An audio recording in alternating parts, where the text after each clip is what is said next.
So thank you everybody for the first part of the program today. I would like to offer a round of applause for those candidates willing to serve as your chief.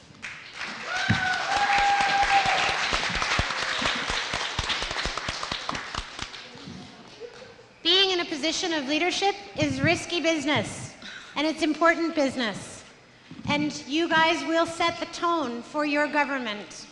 And so we're going to start the Chiefs program with 2 minutes of opening remarks.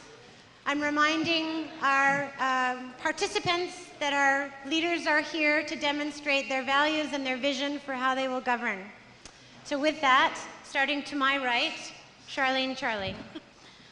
I'm the eldest daughter of Rose Charlie and the late Ronald Bill, who used to be a really strong leader for our nation.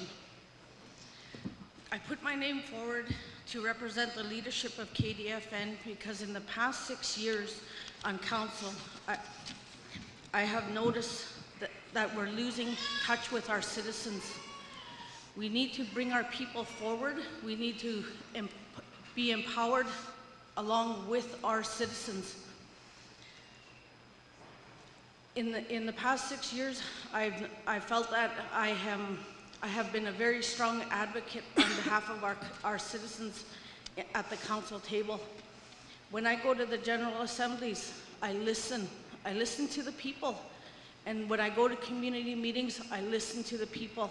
And that information that I hear from you, I've always brought it forward to our council table. In my belief, I believe that we should start to recognize our citizens for their true potential. I have had over 20 plus years working with Kwanlin Dunn. I've been in council for 6 years, and now I want to go forward as your chief because I believe that we need to work for our people, we need to work with our people, and we need to empower our citizens. This is what self-governing to me is about. I've been pushing it for 6 years in council that we need to work for the betterment of our government. And that's where my heart is, and that's where I'm gonna come from. My concern is how long must we have to wait for our citizens and beneficiaries to start benefiting from our land claims process? To me, when we start to believe in our people, only then can we move forward together as a nation. Thank you. Thank you, Charlene. Doris Bill. Sorry, I have a cold. Good afternoon, elder citizens and other invited guests. I am a citizen and beneficiary of Kwanlin Dunn and belong to the Crow clan. I've had the privilege of being your chief for the past 3 years. During that time, our focus has been on laying a foundation and building good governance to ensure fairness. As the city's largest landowners, Kwanlin Dunn is positioned to be a major player. We have gained great momentum in the last 3 years in the implementation of our agreements. For example, the land registry is almost complete. We are working on the internal land regime, and the compensation dollars has been 100% invested in a trust, according to our final agreement. We have been enacting provisions in our agreements, such as the Yukon Asset Construction Agreements, and developing investment opportunities to bring employment and wealth back to the nation. We focused on community safety. And well-being. This is something we heard loud and clear from citizens. We introduced a community safety program that includes safety officers who will be our citizens. We made significant changes to the community's infrastructure. We cleaned up trails, party sites, and areas where non-citizens were dumping garbage on our lands. Calls to the RCMP have been reduced by 40% overall. These are just a few of the initiatives we have accomplished in 3 short years. If I am re-elected going forward, I would like to finalize our land disposition policies, develop a comprehensive community plan, look at keeping our elders in the community longer, establish a youth at risk safe house and a jobs training plan, and of course, look at heritage and culture, and yes, protect our lands and waters. Thank you, Doris. You.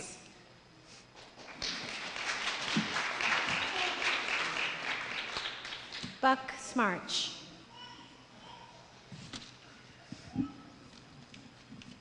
Hello, everyone. I want to say thank you for all coming out and showing your support. I have an education background in business as well as environmental applied techniques, which means I am, in protection of the land and the water.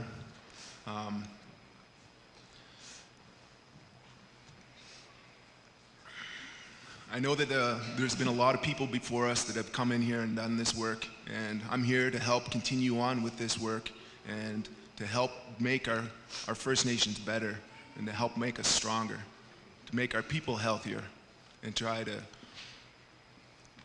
bring us together so that we can work together. I have respect for the elders, I have respect for my fellow citizens, and I want to work with people together to make this a better place for everybody. Thank you. Thank you, Buck.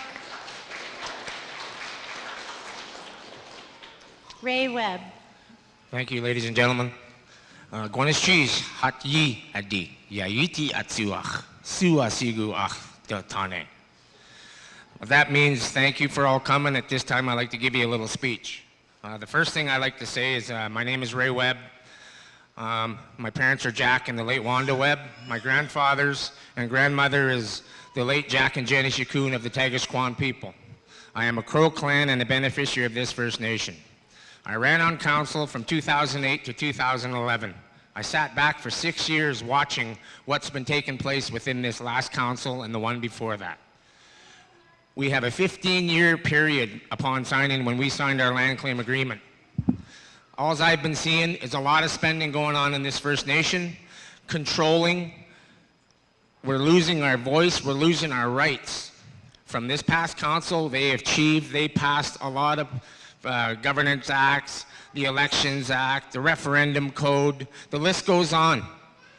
The trust itself that holds the beneficiary dollars. How did we get that to controlling from this past chief and council? I've been asking for the last 6 years, show me the documentation, how the referendum proceeded to that point. And what I'm saying when I'm asking for the paperwork is show me the signatures of all beneficiaries that agreed to this model of trust. It's not about taking control of the beneficiary dollars. It's like we need to work together. And we've been hearing it from Elijah Smith days, together today for our children tomorrow. Where is it? The more of this past chief and council agreed on, it seems like we have no more rights. They're making closed door investments, just like the LNG that was signed on from this past council. We're still waiting on what was actually signed, what monies are we talking about, where did the monies go? Thank you, Ray. And the list goes on. Thank you.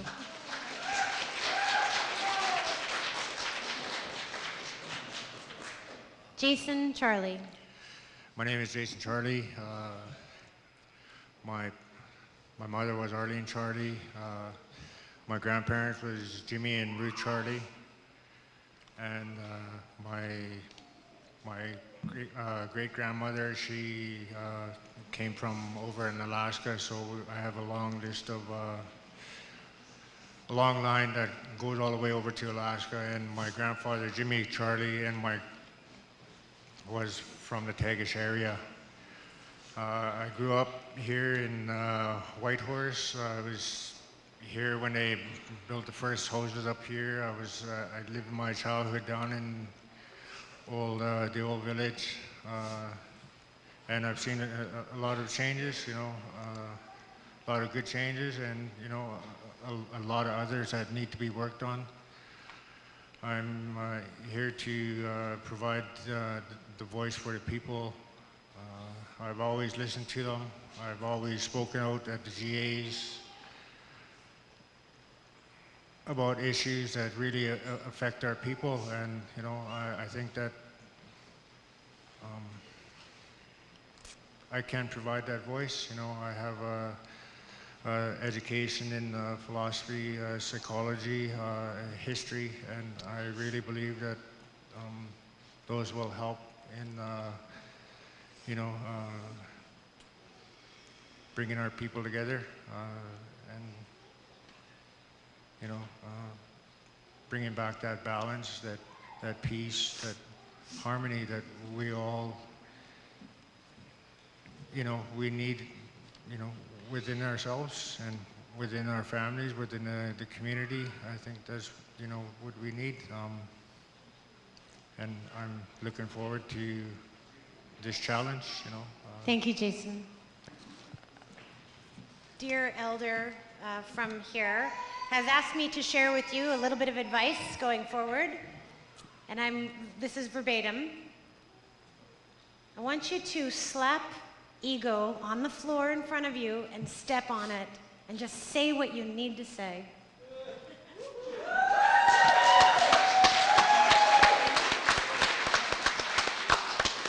Okay.